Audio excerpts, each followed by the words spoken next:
black thing go from left to right, and I thought, I'm going to die out here. No one's ever going to know. I couldn't believe what my eyeballs were showing me. I'll never forget how evil the eyes were. It was horrible. I mean, I've never seen nothing that evil. It ran towards me at a rate that I can't even explain. Turned and stared at me, and this look of, I just want to kill you. I want to say it was human, but it wasn't. He was yelling at me to grab a gun, grab a gun. I was like, for what? He said, just grab a gun. And there's footprints all the way to the door of my house. It had went inside my garage, all the way to the door. 911, what are you reporting? Jesus Christ, you better... Sir? Zia! Hello? Get somebody out here. What's going on now, sir? That son of a bitch is about 6'9", I don't know. Do you see him now, sir? Yes, I'm looking right at him. Uh-oh. You're listening to Sasquatch Chronicles. Check us out online at sasquatchchronicles.com. If you've had an encounter, email me. My email address is wes@sasquatchchronicles.com.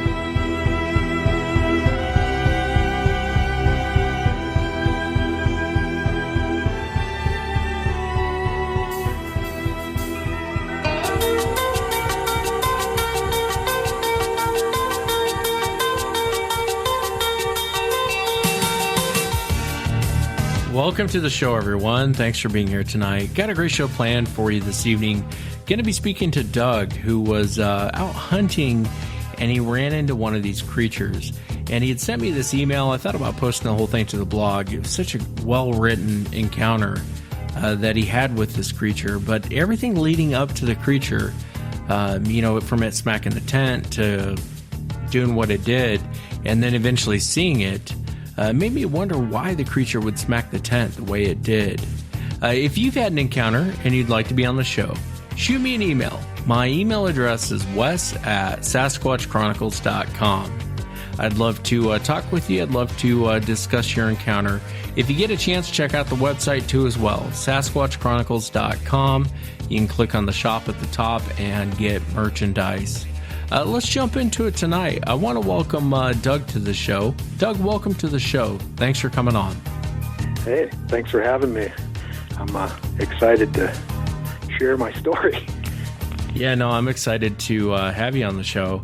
And like we were just saying before we went on air, the encounter you sent me, it's 15 pages, and I thought about posting the whole thing to the website because it was so well written. And as you and I were just joking, I'm a terrible writer. People would be shocked to have a blog because I'm absolutely terrible at it. But, I give it 110%. But thanks. Yeah. But I appreciate you coming on and sharing the whole experience of when you guys were hunting, because it really fascinated me. And the more I thought about, I don't want to ruin it for the audience. It knocking on the tent or whacking the tent and then seeing it afterwards. But for the audience, I don't want to do any spoilers. If you would, Doug, I'll give the mic to you and tell us what you were out doing and what you ran into. All right. Yeah, let me just preface this a little bit. I have been writing for a long time, and when I sent you that story, I thought, well, I wonder if he really wants this much or not. And I couldn't believe how fast you got back to me. I appreciate that. That really got the excitement going around the house. People were going, wow, he's back to you already. But, I write every year, and I try to put a story into this manuscript I've been doing. And I plan to self-publish it someday, That seems to be the way to go these days. But these annual stories, usually they've got these unbelievable twists and scary things happening anyway, but never would have imagined that something like this would have happened.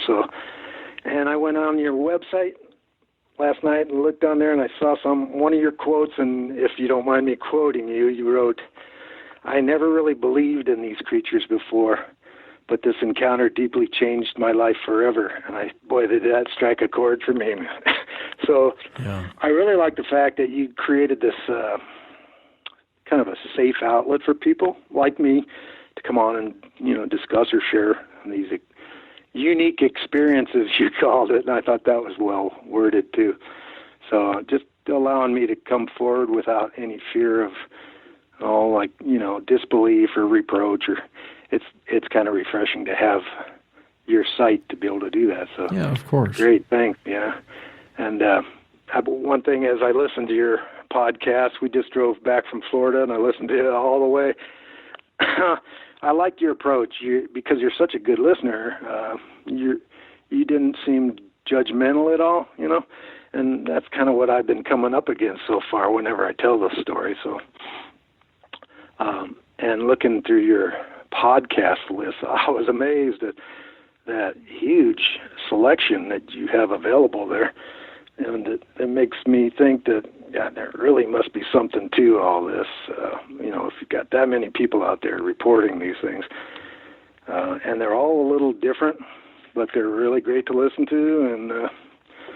And then when you hear it, you can really think about it. And I just got to say that when I drive, I get kind of sleepy, and I'm kind of a one to take those 5-hour energy drinks. But man, listen to these podcasts. There's no better way to stay awake while you're driving long distance than way better than the 5-hour energy drinks.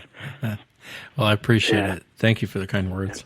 All right, but so every time I start to talk to anybody about this, I get kind of going on my my chest. The breath quickens and my heart starts to race. And it's just because, when you retell a story, it makes you relive it. And it's like going through it all over again. And you can probably hear that in my voice now. I'm already getting a little worked up. But, it's just, and I could hear it in the voices of the people that you interviewed on previous podcasts that, and I bet you kind of, as a good listener, you can hear that too, I'm sure. So bear with me if I get a little worked up. But, there's no reason to be nervous. It's just you and I. And, it's you hit on something there, and I don't mean to cut you off, but you hit on something there.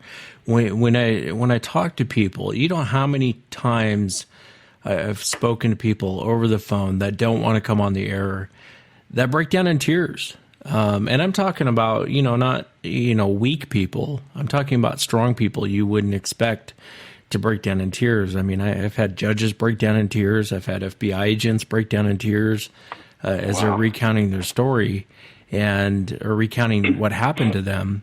And so, it is, I try to create a safe place for people. You always have your critics, you always have and I always wonder why they listen to the show. I always wish they'd go listen to some other show. Don't listen to my show anymore. Go listen to some other show. If you're here to bash the witness or whatever, go listen to someone else's show. This isn't the show for you. But there's no reason to be nervous. And like I said, it's, I love hearing from hunters. Hunters are my favorite. People always ask me, who's your favorite witnesses? Is it the judge? Is it the cop? Is it the people of prominence? No, it's the hunters. Honestly, I love hearing from hunters because they're out there, and there's no BS with hunters. I've never been out with hunters. There's no BS with hunters. They will tell you what they saw, and they may not come out and say it was a Sasquatch, but they'll say, hey, it wasn't a man and it wasn't a bear. I don't know what it was. And so I love hunters. And so I really appreciate you being on, and there's no reason to be nervous at all. Okay. Yeah, well, just nature of the beast here. Anyway, a little background. I was just, I was in the mountains with my son this time. He was 23 years old, and he really hadn't taken up hunting yet. He didn't have any preference points to draw an elk or deer tag is what we go for. And so we got him a small game license, and he was hunting grouse. And snowshoe rabbits were up in the area, so we're thinking maybe he might have some luck with small game.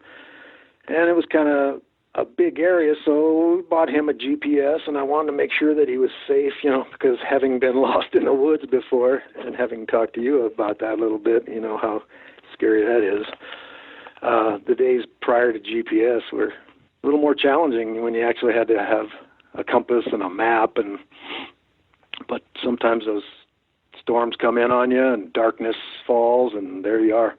So But so I didn't want that to happen to him. So I was trying to make sure that he was with me the whole time. And so anyway, we hunt up here about an hour and a half west of here is a town called Georgetown, and we go up a road, a pass called Guanella Pass, and a little town of Grant and Bailey are on the backside of this pass. If you drive up this whole four-wheel drive road, the rocks coming up out of that road will definitely keep the tourists at bay, and you can't just bring in any vehicle. So we kind of pick our way up there very slowly, and we found this great little campground up there just off this end of this old road. And if you kept on going, you'd hit Waldorf. I was telling you about this old ghost town. It's an old gold mining camp. And it's all ruins now, made out of, the buildings made out of white quartz blocks. And really pretty neat up there. You're about 12,000 feet there. And our camp is around 11,000 feet. And we just set up a tent, or two tents if there's a couple of us. And we do everything on foot. And, if we happen to get lucky and get any animals down, then, we pack those out on our backs. We don't have four-wheelers or horses, so we're kind of doing it ourselves. And this was kind of neat. We've always, my best friend Doug, who is my hunting partner since the 90s, and my name's Doug, so we call ourselves the Doug and Doug Show when we hit the trees. Yeah. So he's one of the greatest guys I've ever met. He's like a brother, and he's just really super enthusiastic about everything. And like the first time I went with fishing with him, the game was on. You could just tell that we were going to be friends forever. So he kind of got me into it.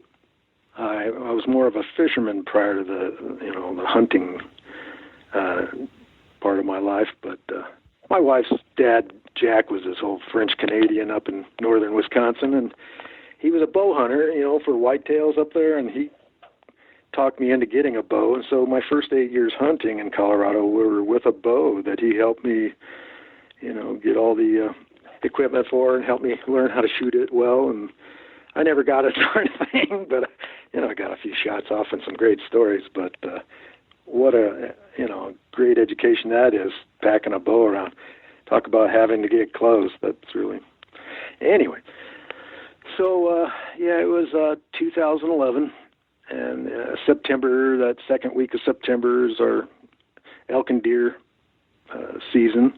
The muzzle loader is what we decided to finally go to. We went from bows to centerfire rifles, and that seemed like it was too easy. After getting a couple of elk, we decided to make it a little more challenging. We went to the single-shot muzzle loaders, and these old Hawkins-style 50 calibers are kind of a challenge. They don't always go off when you pull the trigger, Sometimes you just hear a pop, and it doesn't ignite, And so that's happened quite a few times.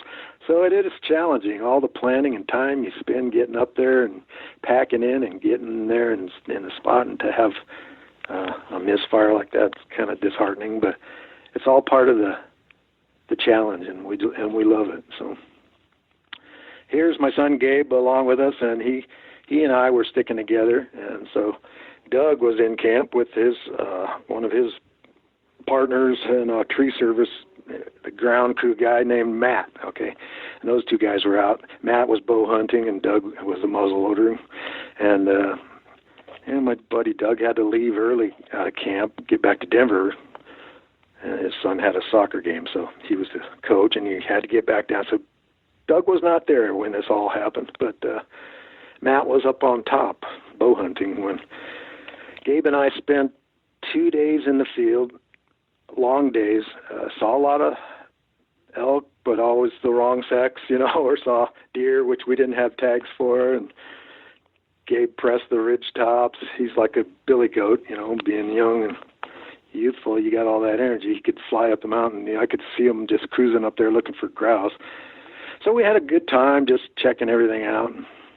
We'd come back to camp that first night, and then the next day we started at 4 a.m. and drank coffee, talked about our plan. We decided to try a different route this second day into some new country. And we saw a lot of fresh signs, so we knew that might be a good way to go. And as we went that day, we really got into some thick elky tracks and wallows. It was pretty amazing. We were getting excited and went on for miles through this kind of deep, dark, elky part of the plot that we were hunting. And we kind of took a nap. You know how you get kind of burned out in the middle of the day. You're kind of like, oh, I need a nap, and that does help refresh you. So after doing that, he decided to go up on the ridge again and look for more grouse, and I could see him go up, and I just kept a constant vigil over the meadow I was sitting on and waited for him to come back down. He had seen quite a few marmot, didn't see any grouse, but as it got later, 3 o'clock, he came down, and we said, well, it's time for us to kind of press back. I want to get back to camp with you, and watch you use your GPS, make sure you know how to get back to camp. There were no trails leading into camp. Camp is in the middle of the forest, and so pretty tough to find without a GPS. So we did the work and got back down through the timber, and we made it back about 4 or 5 o'clock. So we'd been out there for about 14 hours or something, and we were pretty tired, but we got back to camp safely, and it was a good ending to a day. And dropping those heavy packs off, that always feels so good. Throw down your rifle and take off all those layers, So we guzzled some vitamin drinks and got our fluids replenished, and like we always do at the end of a day, we want to discharge those muzzle loaders because, that powder will absorb any moisture out of the atmosphere. And sometimes if you don't change it out the next morning, you're going to have a dud. So I put up a target there in camp and checked to make sure the sights were still on. And after the concussion, the smoke cleared, I could see the rifle was still on. And then Gabe was kind of anxious to get some practice in, so he had this shotgun that I'd given him, and he shot at an old tin can a couple times. And then we thought, well, if you're shooting grouse, let's try a plastic bottle up in the air. So we threw that thing a dozen times in the air, and he hit it a few times. It was pretty great. I said, well, good, then you're ready. Okay, so we swabbed out the barrel with the cleaner and, packed them away for the night. And then a few raindrops started speckling the ground, and here we are in September. That's not the rainy season here. That's usually like now in May and June sometimes. So we were kind of, it's going to rain, so the sky was darkening, and we realized maybe this sprinkling wasn't going to stop or blow over anytime soon, looking at the sky. So we just, like I wrote in there, little did we know that impending rainstorm, man, that was the least of our worries. So he said, well, here it comes, and he said, I'm going to cover the wood pile, he said. And I said, well, get your gear and let's get in the tent because it's going to let loose.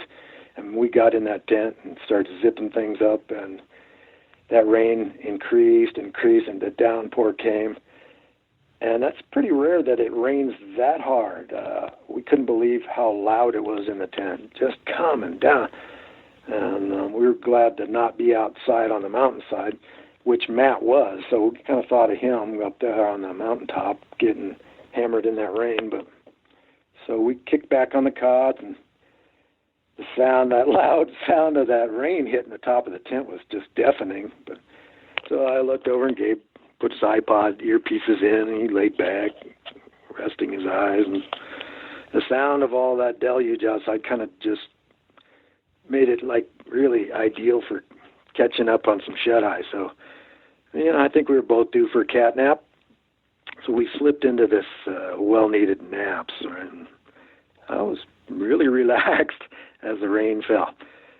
And I don't know how long we were out like that, but we awoke suddenly to a loud whack, and I just opened my eyes in time to hear the zip as this smack on the top of the tent, the ceiling up at the top, which is about 7 feet up. You can stand up in the tent. And the force caused, the fabric to conform around whatever object it was during the storm outside. And it was almost like nighttime outside. And, it was still daylight out, but It was so dark. It was about the diameter of a catcher's mitt slipping off the top of the ceiling there, and it's pushed in about 6-8 inches down into the tent, and the bulge disappeared. I heard that zipping sound, almost like when you rub nylon together and you slip off it. And Gabe sat up, and that had been just above his head, and he whispered to me, "What the hell was that?" And I just kind of shrugged my shoulders and like, I don't know. And we laid there, and first sense of alarm went off, and I just couldn't quite think of what would be hitting the tent in broad daylight in the middle of a downpour like it was. I thought, maybe it was a bird flying through the forest and in that storm and hit the tent, or just a huge pine cone maybe had fallen out of the tree, or a branch, but there was nothing still on the roof. So we were kind of groggy still, and we didn't feel any real sense of urgency. I listened to see if there was a bird flapping around on the ground outside the tent.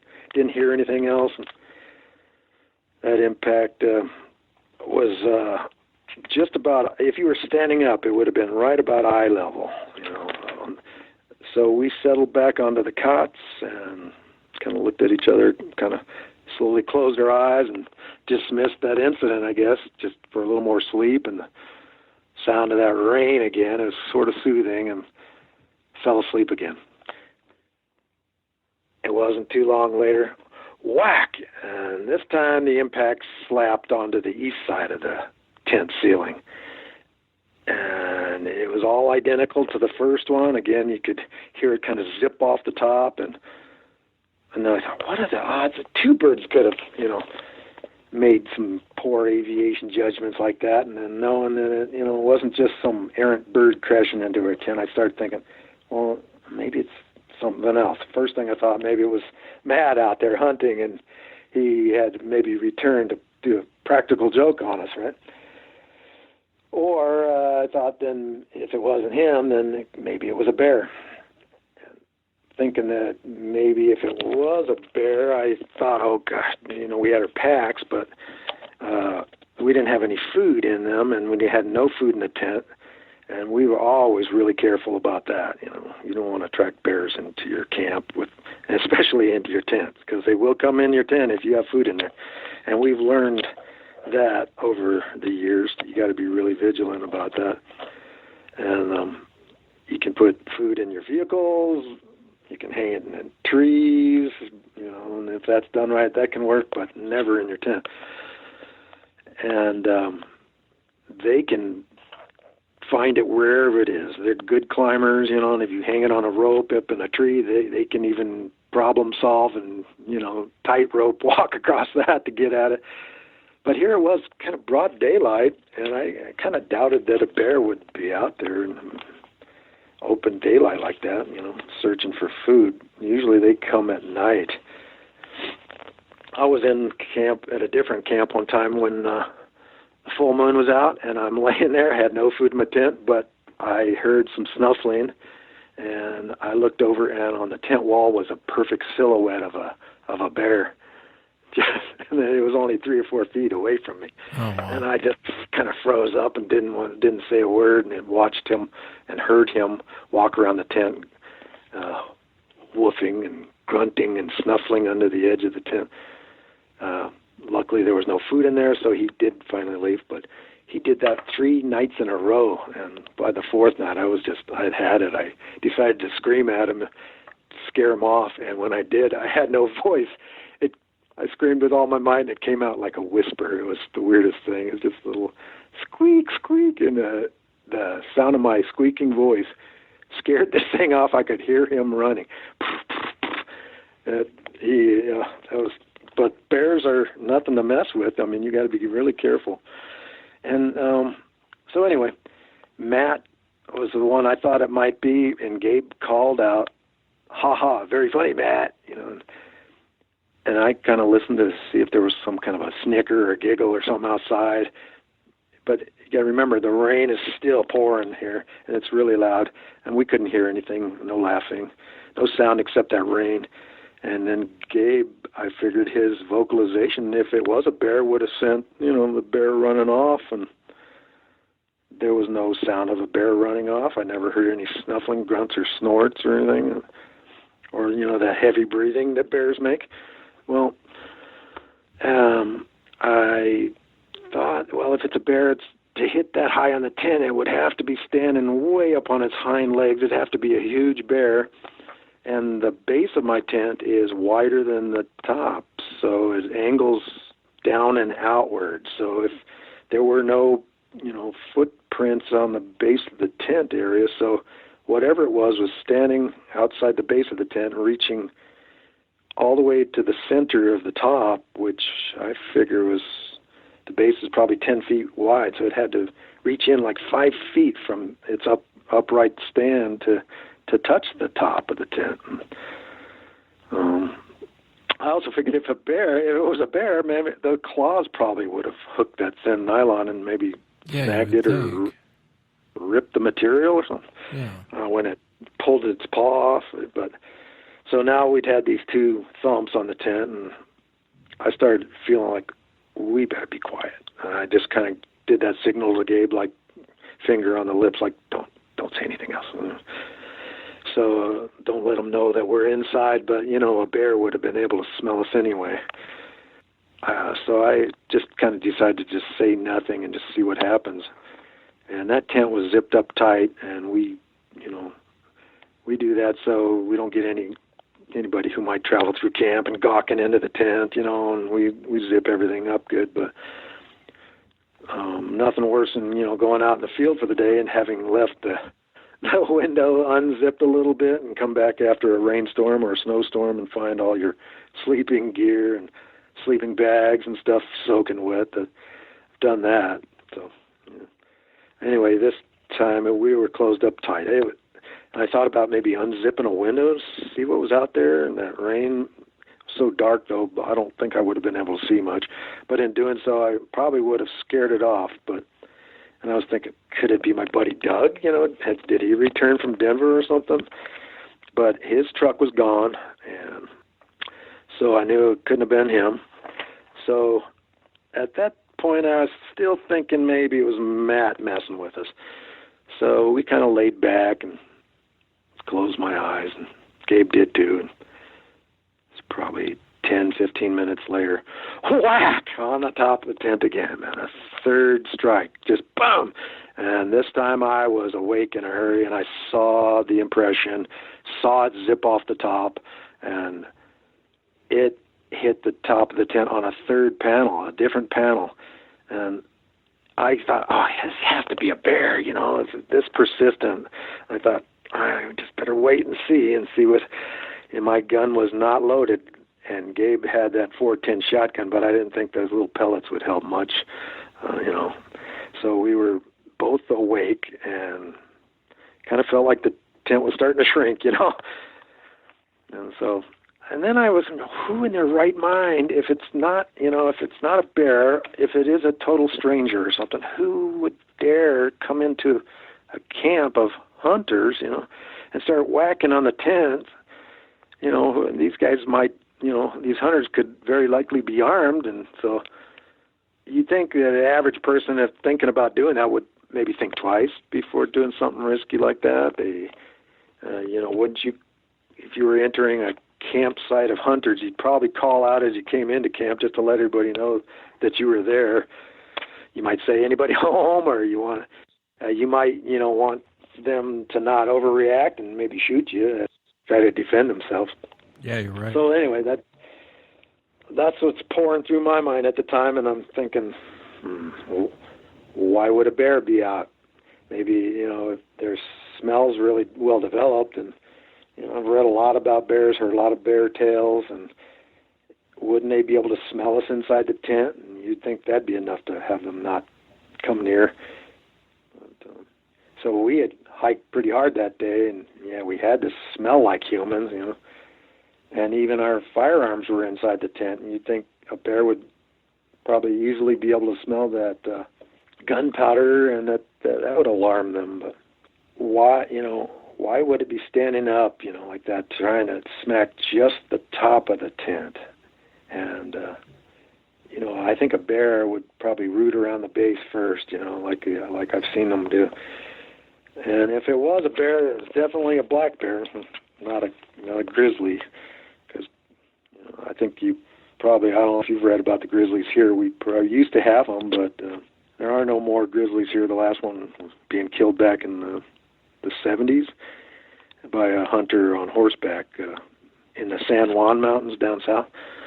And, I was thinking... Yeah, and you would think if it was a bear, too, it would fall into the tent. It wouldn't just smack it with its hands. It would actually fall into the tent because they're so top-heavy. It would fall forward into the wall. Exactly.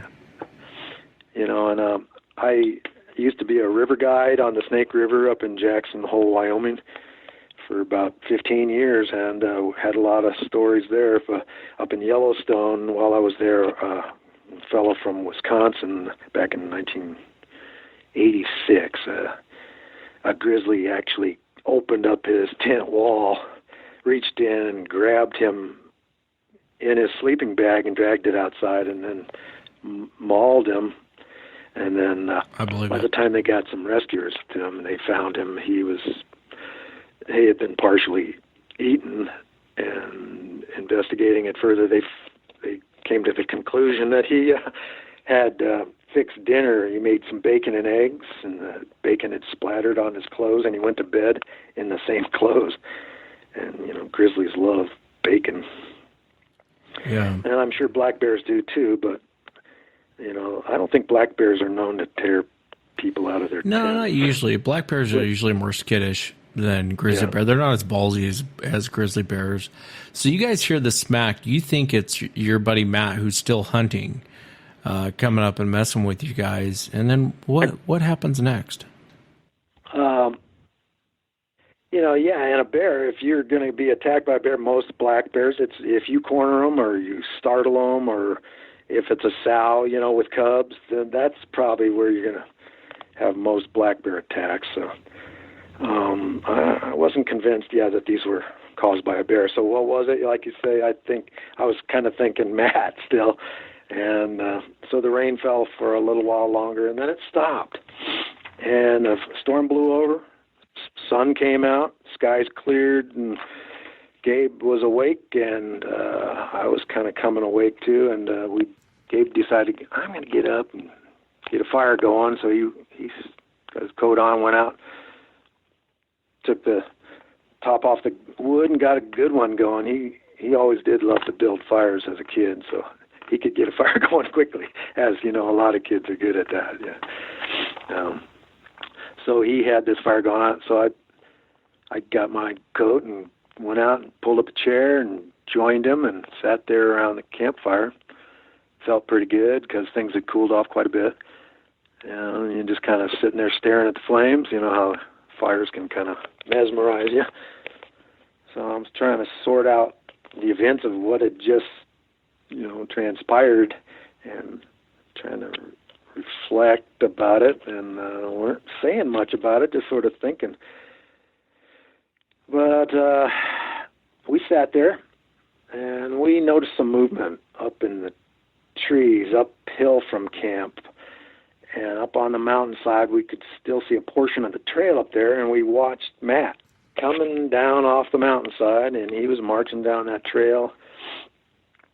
The cirque he was in was about an hour's hike up above, so he was getting close to camp, and we could see him, recognized his camo gear, and he was carrying a bow. Here in Colorado, muzzleloader season overlaps with archery season, so bow hunters get first crack at it, just like it probably should be. And then as we got closer, you could see this big smile on his face, so you knew something was up. And he comes strolling into camp, and he comes around the tent and comes over to the fire ring, and he slings off his gear, and he starts just right away telling us all about what had just happened for him. And it was pretty obvious he was excited because he just had a close encounter with some deer, and he was up there, he saw the deer, and he got a shot at it, and the deer sidestepped the arrow, missed it, but it didn't run, so he was able to get a second arrow on. When he took the shot, it jumped, and he thought maybe he'd hit it, but it ran off, and so he started flagging the little trees and stuff nearby to mark the deer's path and the spot where he shot from, and he thought, okay, he was stuck in that rainstorm then too, so he decided to hike back to camp and come back in the morning and see if he could find the deer or any sign that he'd hit it, give it overnight. And so here I, looking at him, it was pretty neat to see him be so excited, and you're sure that this kid was just hooked, and he was pretty involved in his telling of his story, and I kind of had a grin on my face, and he starts rattling off of these details, and we're asking him questions, and I'm looking at him, and behind him, from where I was looking at him, the tent was behind him, off 10, 15 yards away, and so this is where the story kind of goes a little more surreal.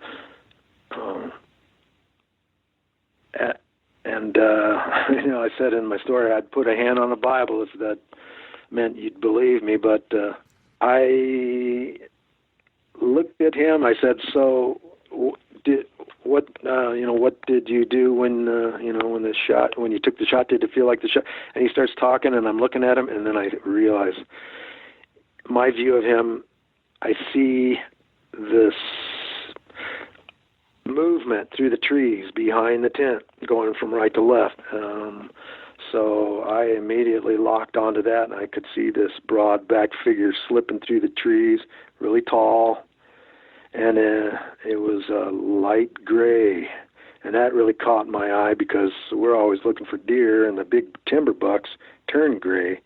When they're younger, they're more of a cinnamon brown color, and I kind of, whoa, I said, what the? And I looked, and it now was kind of past the trees and quartering away from me, and I looked, and that's when I really noticed that its shape. I could see its V-shaped physique, man. It had this really broad, muscular shoulders, and it came down very narrowly to its lower back, and the gray hair on its head continued without any break right down onto its neck, right then down onto its massive shoulders and its back, and I thought that was really weird because people up here during the hunting seasons don't go around without shirts on, and people wear vests, orange jackets, and when you're hunting in the high country, and this being wore nothing, and it was quartering away. I didn't see its face, but I saw its arms and shoulder and back and head, and Matt saw my eyes shift away from his eyes when he was telling the story, and he cocked his head over for a quick view to see what I was looking at. The thing had already gone below the horizon line. I jumped up, he stopped talking, and I took off, and he followed me. And I think he thought we were going after a deer or something, so he didn't say much. He just followed me, and I took off. I hustled, and I ran up that bank, past the tent, down the draw, over around to the left side into the woods where I was seeing it heading, and Matt was right behind me. We swung down, and I think we probably got 30, 50 yards down where it should have been coming through, and we moved in to have a look around and stood there and heard nothing. After a couple of minutes, it was pretty clear that whatever it was had passed on by, and it had to be traveling pretty fast to elude us like that.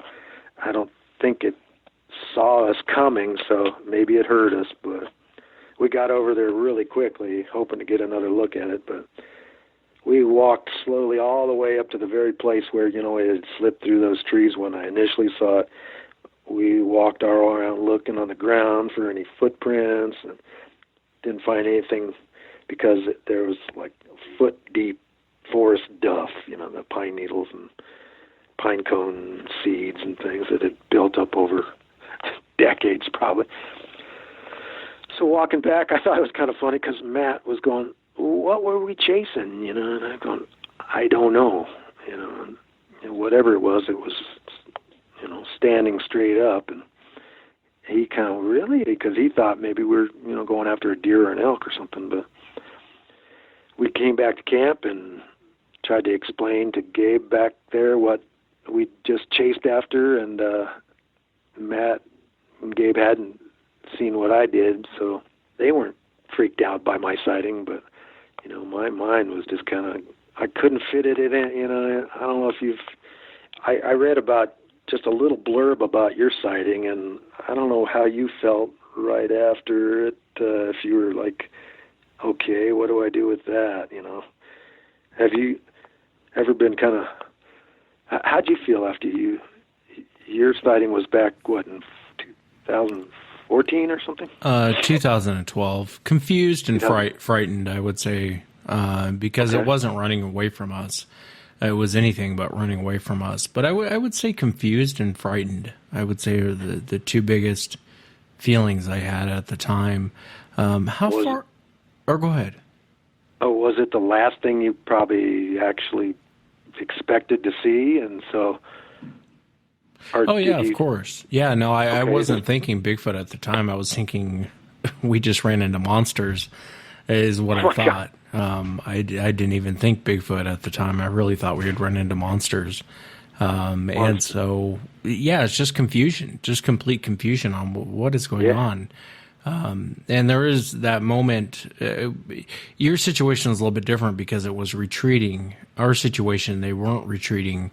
But there's definitely confusion. There's fright, and not really. It's almost surreal. You're not really sure what's going on. Like, is this real? Is this reality? Is this, you know? It's hard to explain, I guess, to the listeners until you see it, because you're like, okay, that's not a bear. That's not a man. I don't know what that thing is. It's not a gorilla. I don't know what that thing is. I really don't have any explanation for it, and that's kind of how I felt it. How tall were the beings you saw? The one that we saw, the biggest one, the rest of them weren't this big, but the biggest one I would say was about 9 feet tall, which was huge. And, you know, he was, you know, I don't want to interrupt your encounter with mine, but it was very much terrifying. I was terrified. And there's not much on this planet that terrifies me. I mean, I've seen ugly things that people do. I've seen ugly things that animals do. I mean, and this was something different. This was something I'd never experienced before. I'd never seen anything that big before. And it was terrifying. It was terrifying, I guess, more or less for the size, the way they were reacting. That's what terrified me the most. But if I had to sum it up all in one word, I'd say confusion. Complete confusion on what was going on and what this thing is, and how far away from you was this thing as it was retreating away from you? No more than 30 yards.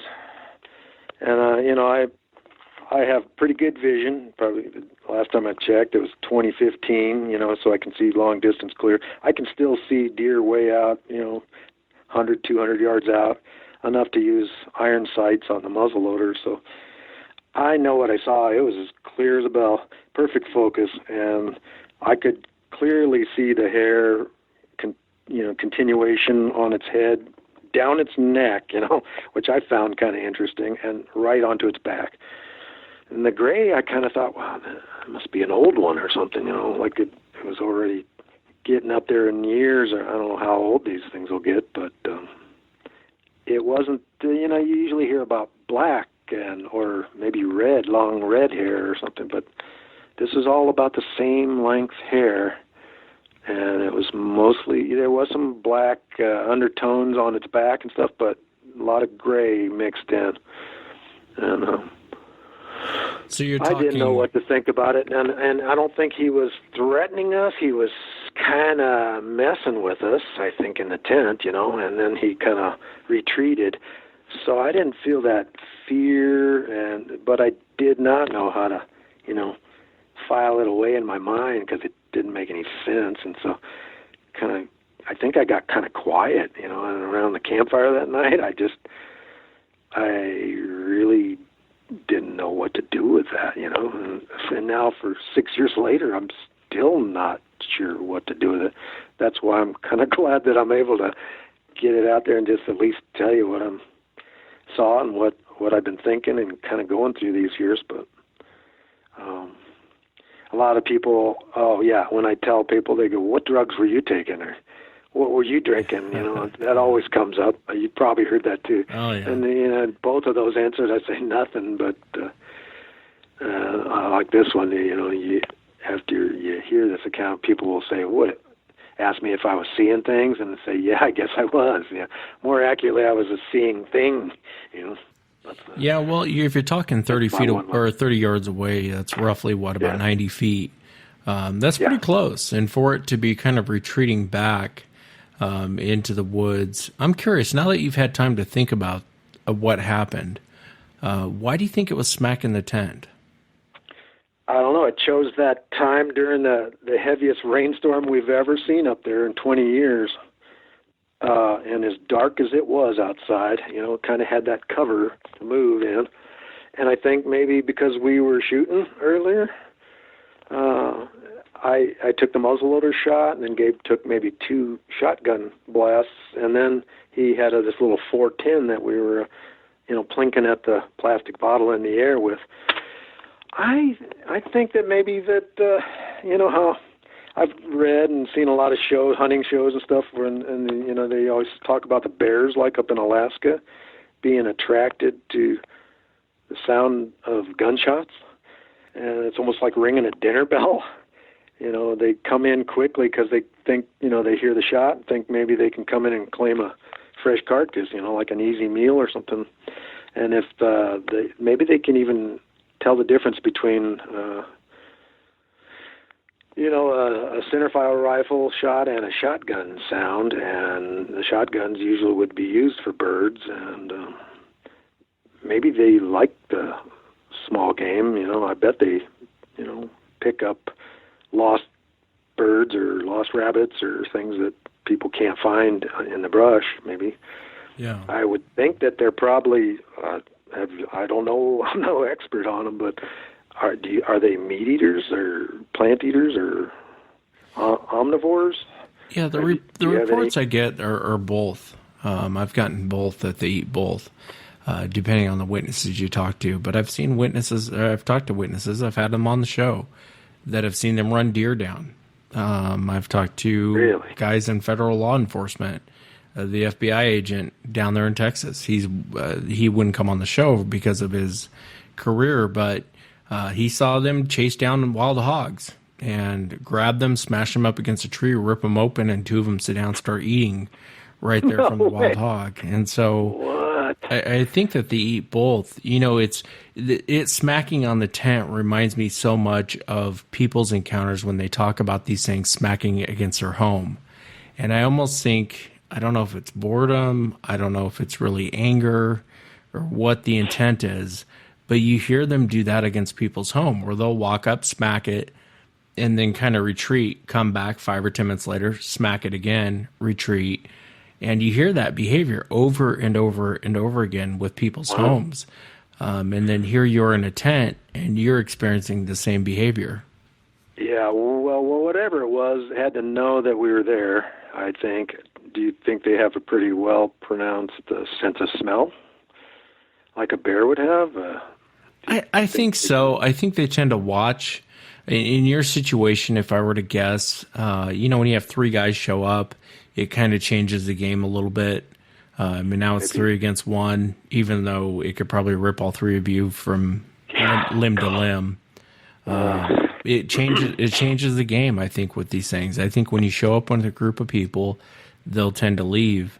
And if there's 1 or 2 guys, you might have an encounter. If you're by yourself, you're probably going to have an encounter with these things. But the moment you start bringing in 2, 3 guys, everyone's armed, I probably figured it's time to go at this point.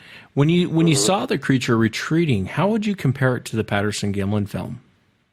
The way it was kind of just strolling through, it was traveling right to left through the lodgepole pines, kind of in front of them and behind them, traveling between the trees, just kind of strolling, swinging, arms are swinging, long footsteps, and then it kind of turned, quartering away, and I could see its head and shoulders and back clearly before it kind of sunk down below I think it was. I felt like maybe it was being kind of territorial or something, and kind of warning us, like by whacking on the tent, saying, "Hey, I'm here."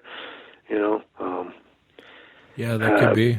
And then when Matt came walking through there, I'm thinking he must have walked right past it, you know, to get into camp, because it was probably still on behind the tent back there in the trees. And when Matt walked through there, and then it took off. So when I looked up I could see the tent. It kind of traveled behind the tent, 30 yards back in the trees and down and away.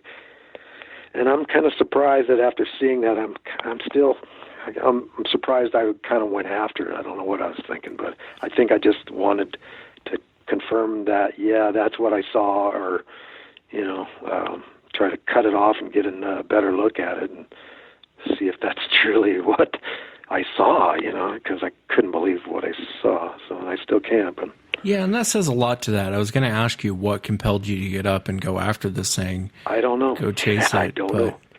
Because I wasn't feeling fear, I guess. Yeah. If it had really been howling and throwing rocks and stuff and, shaking the tent, and kind of, I'm sure I wouldn't have gone after it, but it was just sort of messing with us, I think. And the lure of the gunshots, I think, might have been because it wasn't long after that it started on the tent.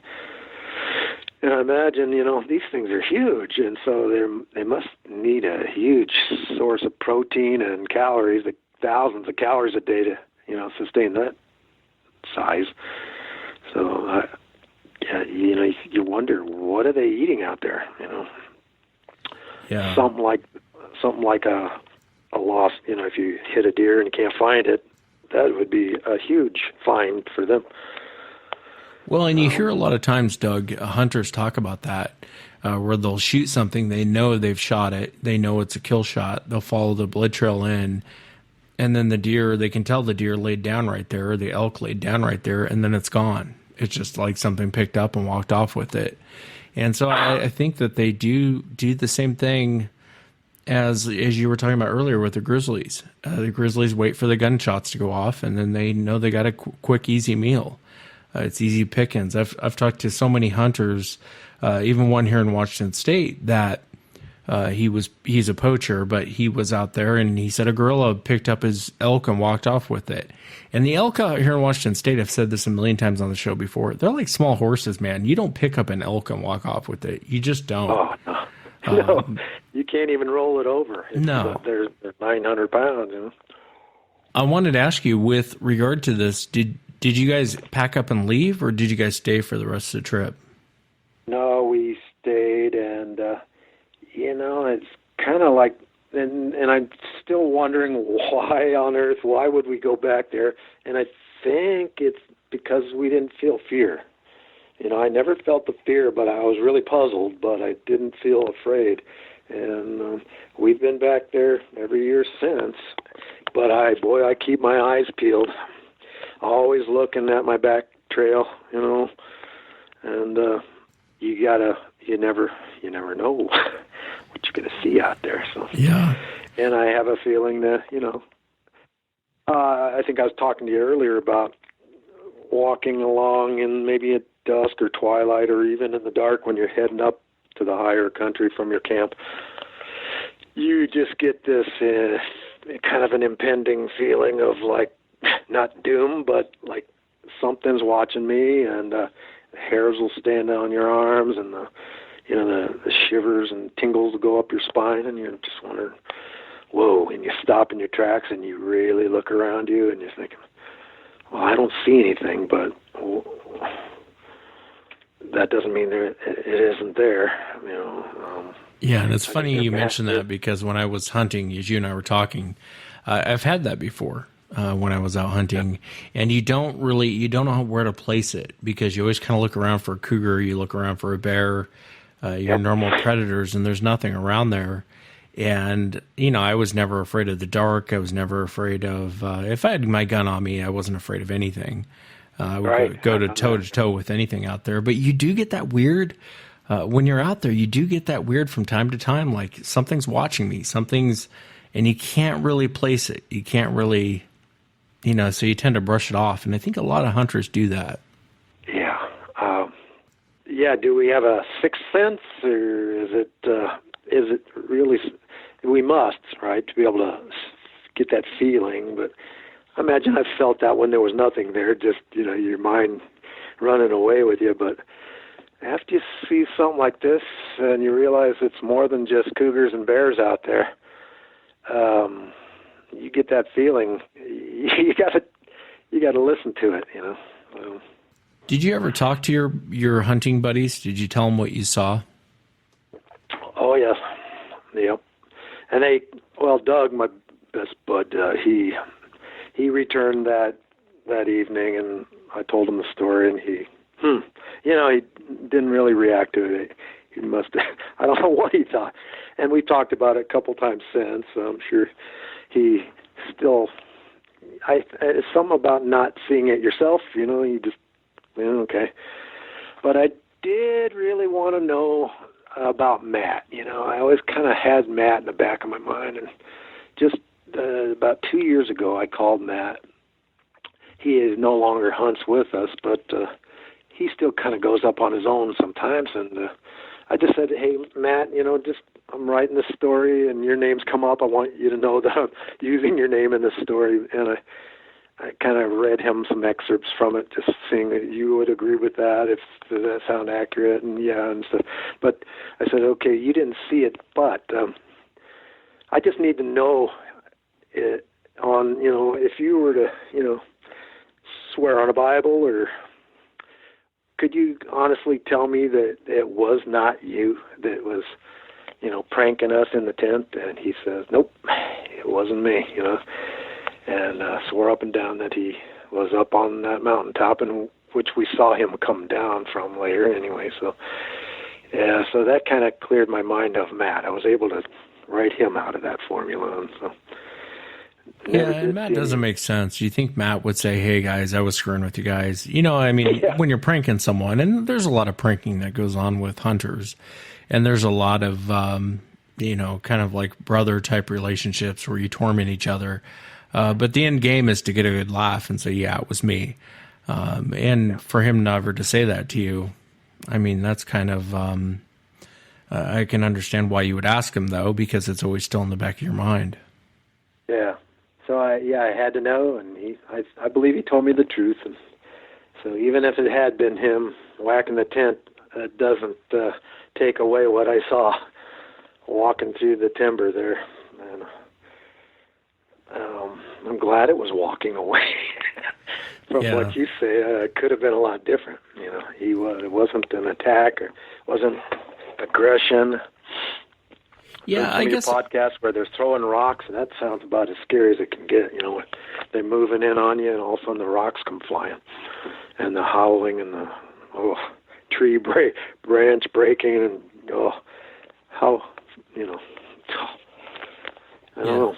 Yeah, and it seems like with hunters, sometimes when they come into your camp like that, like the Teddy Roosevelt story, where it came in, it was tormenting these guys. Basically, I think it was, I tend to agree with you, it might have been territorial, but it was coming in, messing with these guys, wanting them to move along. They didn't move along, and I think it was day 2 or day 3, they ended up taking a shot at this thing, or his buddy did, and one of the guys lost their lives. But maybe it is territorial that they come in like that. And I'm just glad you got a glance at what's out there. It changes your mind when you go out. Now when you're hunting, it's not so much cougars and deer and elk and bear. You realize there's more out there than just the known animals. Yep.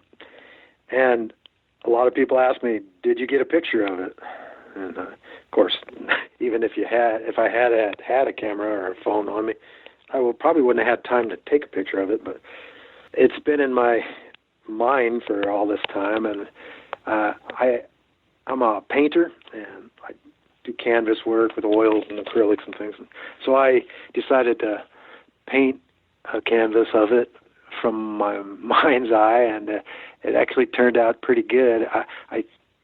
My wife took a photo of it and sent it to you on your cell phone number, so I don't know if you had a chance to look at that yet, but every time I look at the thing, it just like, oh God. Yeah, did you happen to get that? No, I don't think I did. Could you have her resend it to me, or maybe email it to me? I will do that again. You bet. And, I'd like to hear what you think of that. I wanted to ask you, did it look more human-like, or did it look more ape-like as it walked off? I guess it's kind of an odd question, but... It was not knuckle walking, but I kind of had an impression of like a odd similarity with color and shape of a silverback gorilla, kind of that same huge back, with the hair length and the color, and yet it was quite tall, so it was standing perfectly upright, but so it wasn't like throwing its knuckles down and swinging its lower legs underneath or anything like that. It was on 2 feet walking through. The kind of the small ears out on the side. I kind of wish it had turned around. That would have probably really startled me, but what I painted here is exactly what I saw, and I thought it came out pretty good. And so as far as having a photo of it, this is my photo, and I'd like to get to that. And that's understandable. I mean, when you're in those situations, you're not thinking, hey, I'm going to break out the camera and start snapping pictures. It's not what's on your mind. Right. And most people who run into these things, that's not what's on. I've had researchers that had cameras around their neck that have run into them and never thought for 2 seconds to snap a picture. I mean, you think out of anyone, they would be the ones to snap a picture, and they don't. Yeah. And even videos and photos of them doesn't prove much to a lot of people anyway. So, seems like that's not the evidence people are looking for. They'd probably rather have a body or something, but I didn't have a gun, and I probably wouldn't have shot at it anyway because it wasn't threatening us. But do you still hunt? Oh, yes. And my son is still coming up with me now, so now he's older, and got lucky. It's been quite a few years, but I finally got a bull elk last year, and my family just loves venison, so it helps cut down on the food costs. There you go. And then my son, the following day, after helping me haul that out, he wound up getting a buck deer the following day, and I helped him haul that out. So that was a pretty great time. So we love it. Just getting up in the mountains is so great, but like I say, it's kind of changed a little bit, and I go in with my eyes wide open and keep glancing back on my back trail and make. Yeah. All you can do is just kind of be careful and not try to get yourself. I like the idea of staying with other people. That's always a good idea in the woods. Having someone else with you. Yeah, of course. Yeah, and when you go out there, like I said, be careful. It's a different perspective when a lion is running away from you as opposed to a lion charging you. You have a different outlook on these things. And I know in your situation, I use a lion as an example, but when you see these creatures fleeing or making their way to the exit, it doesn't seem that intimidating. But it's a whole different story when they turn around, they come back, and they're not looking to exit. They're not looking to leave. And it becomes a major, major problem. And, if you run into them again, treat it like you would a grizzly bear or a black bear. Just be cautious and, slowly back out of the area is the only advice I would give you. Shoot if you have to. Don't hesitate to shoot if you have to. Yeah. But I think for the most part, if you back away, they'll back off. And that's you've heard a lot of hunters probably talk about it. What about with the lions? You're not supposed to look them in the eye because that's perceived as a threat. And so you just kind of look at the ground, but you do talk to them, I guess, and back away, like you said. Would you do that with a Sasquatch, do you think? I would not look them in the eye? Would that... If I was face-to-face with one, I would probably do whatever I could to back out of the situation and not initiate a fight. Because I think the moment you fire off a shot, you're in bed with it at that point. You're going to have to kill that thing at this point. Whether it kills you or you kill it, you're in bed with it. The moment you pull that trigger, you're in bed with it. You have to finish the game. I think if I were to run into one, I'd try and get video of it, but I say that, but that might be a different story when you come face to face with these things. Everyone's a hero until you come face to face with them, and then all of a sudden no one's a hero anymore. Honestly, I would probably back away. I would treat it the same way I would a grizzly bear. I'd probably quietly try and move out of the situation, remove myself from the situation if I came face to face with them again. Because from doing this show, I can tell you and talking to a lot of witnesses, the behavior is kind of across the board. Sometimes they'll exit. Sometimes they'll leave. Sometimes they won't. Sometimes they will push and push and push. And I do think people do get killed by these things. And I think the people who generally get killed by these things are hunters and hikers. Hunters, I think, run into these things, and I think that these creatures are out doing the exact same thing as the hunters. They're getting food. And so there's kind of this altercation that generally happens with hunters because you don't want this thing in the area. It doesn't really want you in the area, and you guys are both competing for the same food. And so I think that's why there's a lot of altercations with hunters and these things. But to answer your question, I would try and back away like I would a grizzly bear. I would try and avoid the fight at all costs. Good advice. Yeah. And, like I said, never go alone, and you'll have to keep me up to date as far as what happens out there with you guys hunting in the area. I'm curious if, I don't know that you saw an older one. I've had reports of them being gray, and I'll ask that specific question. Do you feel like it was an older creature? And 9 times out of 10 people will say no. I felt like this thing was ripped out like Arnold Schwarzenegger. It didn't appear to be. This was. Yeah, it didn't appear to be old muscular. and brittle. No. Yeah. Wow. Okay. But you'll have to keep me up to date. Let me know if anything else happens out there, will you, Doug? I sure will. Yeah. Thanks so much for taking the time. No, thank you for coming on. Get this off my chest. Feels good. No. Thank you for coming on. I really appreciate it. All right. You have a good one. You too. And that's it for tonight, everyone. Remember, if you've had an encounter, shoot me an email. My email address is wes@sasquatchchronicles.com. Until next time, everyone.